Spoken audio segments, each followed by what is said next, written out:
আমাদের মুক্তিযুদ্ধ এবং এক ডাচ প্রেমপত্রের চিত্রকর্ম। যুদ্ধ এবং ভালোবাসা কোনো নিয়ম মানে না। 1971 সালে পাকিস্তানিরা যখন আমাদের উপর এক অন্যায় যুদ্ধ চাপিয়ে দিয়েছিল, 25শে মার্চ রাতে গণহত্যা শুরু করেছিল, তখন আমরাও কোনো নিয়ম মানিনি। তৎকালীন পাকিস্তান নামক রাষ্ট্রের প্রচলিত আইন ভঙ্গ করেই আমরা ঘোষণা করেছিলাম স্বাধীনতা, শুরু করেছিলাম মুক্তিযুদ্ধ। যদি আমাদের আন্দোলন ব্যর্থ হতো, তাহলে যারা যুদ্ধে অংশগ্রহণ করেছিলেন, যুদ্ধে নেতৃত্ব দিয়েছিলেন, রাষ্ট্রদ্রোহিতার অভিযোগে তাদের সবার মৃত্যুদণ্ড হতে পারে। কিন্তু সেই ভয়ে আমরা চুপ করে বসে থাকিনি। সময়ের প্রয়োজনে হাতে তুলে নিয়েছিলাম অস্ত্র, জীবনের ঝুঁকি নিয়ে যুদ্ধ করে ছিনিয়ে এনেছিলাম বিজয়। নিয়ম মানেনি বেলজিয়ামের এক 21 বছর বয়সী তরুণ মারিও রয়ম্যান্স। ভালোবাসার টানে তিনি ভঙ্গ করেছিলেন রাষ্ট্রীয় আইন। দীর্ঘ কারাবাসের ঝুঁকি নিয়ে ঘটিয়েছিলেন বেলজিয়ামের ইতিহাসে অন্যতম চাঞ্চল্যকর অপরাধের ঘটনা। না, তার এই ভালোবাসা কোনো নারীর জন্য ছিল না, তার ভালোবাসা ছিল মানবতার জন্য, হাজার হাজার মাইল দূরে উপস্থিত সদ্য স্বাধীনতা ঘোষণাকারী একটি জাতির জন্য, যারা পাকিস্তানি সেনাবাহিনীর হাতে গণহত্যার শিকার হচ্ছিল, গৃহহারা হয়ে শরণার্থী শিবিরে মানবতার জীবনযাপন করছিল, কলেরা আর অন্যান্য মহামারীর সাথে লড়াই করে কোনো মতে বেঁচে থাকার চেষ্টা করছিল।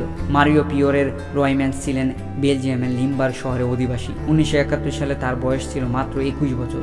সে সময় টিভিতে মাঝে মধ্যে বাংলাদেশের সংবাদ স্থান পেত। বাংলাদেশিদের উপর পাকিস্তানি বাহিনীর নারকীয় তাণ্ডব, গণহত্যা, ধর্ষণ, শরণার্থীদের শিবিরে দুর্বিষহ জীবনের অতি ক্ষুদ্র একটি অংশ, যা বিদেশি সাংবাদিকদের ক্যামেরায় ধরা পড়ত, তাই মাঝে মাঝে প্রদর্শিত হতো টিভিতে। কিন্তু সেটা দেখে রয়ম্যান্স আর নিজেকে স্থির রাখতে পারেনি। তিনি সিদ্ধান্ত নেন এই যুদ্ধবিধ্বস্ত অসহায় মানুষগুলোর জন্য তাকে কিছু একটা করতেই হবে। রয়ম্যান্স ছিলেন সামান্য একজন হোটেলের ওয়েটার। আর্থিকভাবে অন্যকে সাহায্য করার সামর্থ্য ছিল না তার। তাই তিনি সিদ্ধান্ত নেন বৃহত্তর মানবতার স্বার্থে তিনি প্রয়োজনে অন্যায়ভাবে হলেও অর্থ সংগ্রহ করবেন না।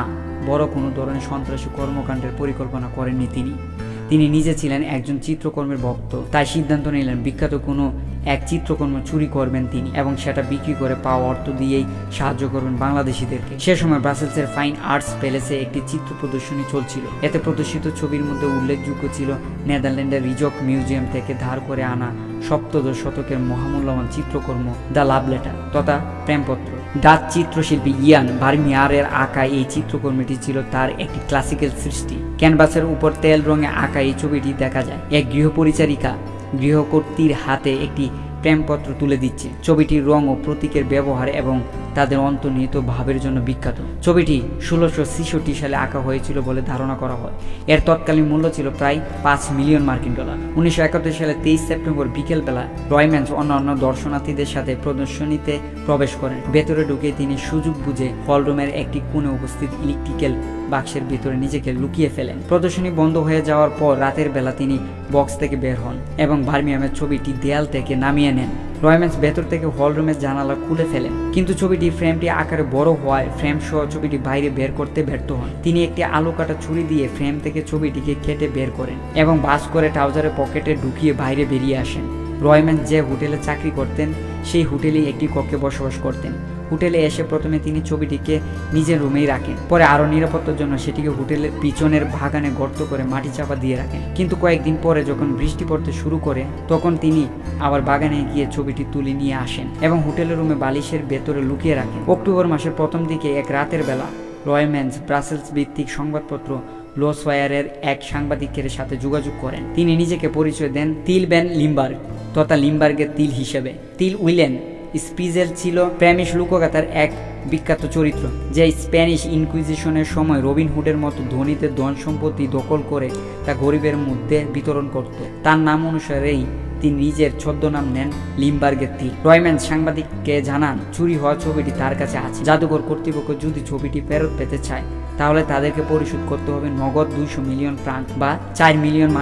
তবে এই টাকার একটি পয়সাও তিনি নিজে নেবেন না। এই টাকা পাঠাতে হবে একটি ক্যাথলিক চার্চে, যারা সেগুলো পাঠিয়ে দিবে পূর্ব বাংলার দুর্দশা পীড়িত শরণার্থীদের কাছে। ছবিটি যে আসলে তার কাছে আছে সেটি প্রমাণ করার জন্য তিনি সাংবাদিককে একটি ক্যামেরা নিয়ে পরের দিন ভোরে জলডাস শহরে একটি পাইন বনে তার সাথে সাক্ষাৎ করার জন্য অনুরোধ করেন। পরের দিন ভোরবেলা নির্ধারিত স্থানে কুয়াশাচ্ছন্ন কনকনে শীতের মধ্যে সাংবাদিক তার ক্যামেরা সহ রয়ম্যান্সের জন্য অপেক্ষা করতে থাকেন। প্রায় আধা ঘন্টা পর রয়ম্যান্স হাজির হন। হালকা পাতলা গরমে রয়ম্যান্সের মুখ ছিল একটি প্লাস্টিকের মুখোশে ঢাকা। রয়ম্যান্স সাংবাদিকের চোখ বেঁধে প্যাসেঞ্জার সিটে বসিয়ে নিজে গাড়ি চালাতে থাকেন। প্রায় আধা ঘন্টা গাড়ি চালানোর পর তারা এসে পৌঁছেন ছোট একটি গির্জার সামনে। রয়ম্যান্স সেখান থেকে সাদা কাপড় দিয়ে মোড়ানো চিত্রকর্মটি নিয়ে আসেন। তিনি সাংবাদিককে তার ক্যামেরা দিয়ে চিত্রকর্মীটির 10টির মতো ছবি তুলে নেওয়ার সুযোগ করে দেন। পরদিন সকালবেলা পত্রিকার পাতায় প্রকাশিত হয় চুরি হওয়া চিত্রকর্মের ছবিগুলোর ছবি। সেই সাথে জানানো হয় তার 3টি দাবি।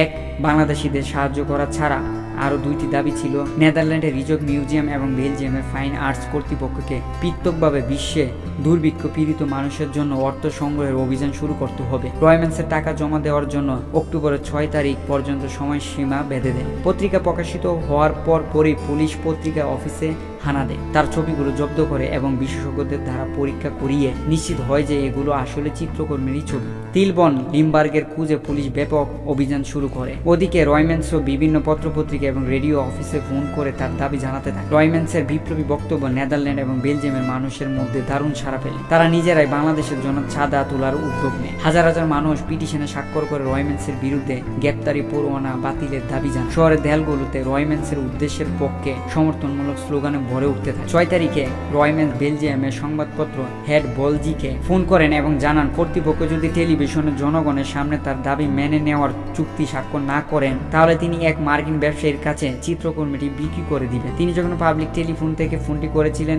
তখন এক ভদ্রমহিলা তার কথাগুলো শুনে ফেলেন এবং পুলিশকে খবর দেয়। পুলিশ খুব দ্রুত ঘটনাস্থলে হাজির হয়। রয়ম্যান্স পুলিশ দেখে মোটরসাইকেল ফেলে পালানোর চেষ্টা করেন। তিনি নিকটস্থ একটি গোলঘরে প্রবেশ করে কর দিয়ে নিজেকে লুকিয়ে রাখার চেষ্টা করেন, কিন্তু পুলিশ তাকে খুঁজে বের করে। পুলিশ চিত্রকর্মীটি উদ্ধার করে রিজক মিউজিয়ামে ফেরত দেয়, কিন্তু ফ্রেম থেকে খোলা বাজ করে পকেটে রাখা এবং বাগানের মাটিতে বৃষ্টির পানি সংস্পর্শে আসার ফলে ততদিনে ছবিটির অনেক ক্ষতি হয়ে গিয়েছিল। ছবিটিকে আগের অবস্থায় ফিরিয়ে আনার জন্য জাদুঘর কর্তৃপক্ষ একটি আন্তর্জাতিক সংস্থাকে দায়িত্ব দেয়। প্রায় 1 বছর প্রচেষ্টার পর ছবিটি প্রায় তার পূর্ণরূপ ফিরে পায়। 1971 সালে 20 ডিসেম্বর রয়ম্যান্সকে আদালতে হাজির করা হয়। পরবর্তী বছরের 12 জানুয়ারি তার বিচার কার্য শেষ হয়। আদালতে তাকে 2 বছর কারাদণ্ড দেয়, যদিও তিনি 6 মাস পরে মুক্তি লাভ করেন। কিন্তু এই 6 মাসে কারাভোগে রয়ম্যান্সকে আজীবনের জন্য পাল্টি দিয়েছিল। তিনি বিষণ্ণতায় ভুগতে শুরু করেন। জেল থেকে মুক্তি পাওয়ার পর তিনি বিয়ে করেছিলেন, কিন্তু তার বিয়ে শেষ পর্যন্ত টিকেনি। তিনি একাকী জীবনযাপন শুরু করেন। সারাদিন এলোমেলোভাবে কাটানোর পর রাতের বেলা তিনি তার গাড়িতেই ঘুমাতে শুরু করেন। 1978 সালে বড়দিনের সময় তাকে তার গাড়ির ভেতর প্রচন্ড অসুস্থ অবস্থায় পাওয়া যায়।